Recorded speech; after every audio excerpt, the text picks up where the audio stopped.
Seorang pria di Kapuk, Jakarta Barat, viral seusai menjadi korban penganiayaan setelah memprotes kebiasaan tetangganya yang sering bermain drum hingga mengganggu ketenangan lingkungan.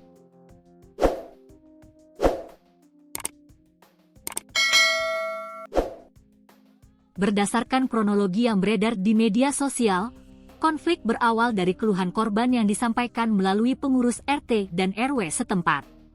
Namun, situasi memanas ketika istri korban menegur langsung pelaku saat suara drum kembali mengganggu pertengkaran pun tak dapat terhindarkan.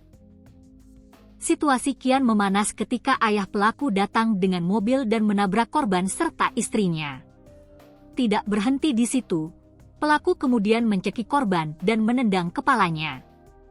Kasat Reskrim Polres Metro Jakarta Barat, AKBP Arfan Zulkan Sipayung, membenarkan adanya laporan penganiayaan tersebut pada Minggu, 8 Februari 2026.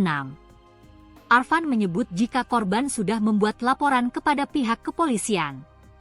Meski begitu, Arfan belum menjelaskan secara rinci motif maupun kronologi lengkap peristiwa tersebut.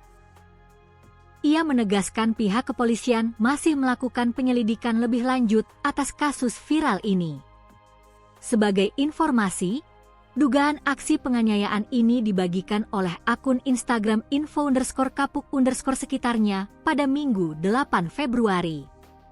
Dalam postingan awal akun tersebut, tampak korban berteriak minta tolong saat pelaku memiting kepalanya. Sejumlah warga juga tampak berusaha melerai pertikaian yang terjadi antara kedua pihak. Setelah dipisahkan warga, pelaku tampak berdiri kemudian melampiaskan amarahnya dengan menendang kepala korban. Korban tampak terkapar lemah setelah diduga dianiaya oleh pelaku. Kemudian di slide berikutnya, tampak sejumlah foto yang menampilkan luka dan lebam korban akibat tindakan penganiayaan tersebut.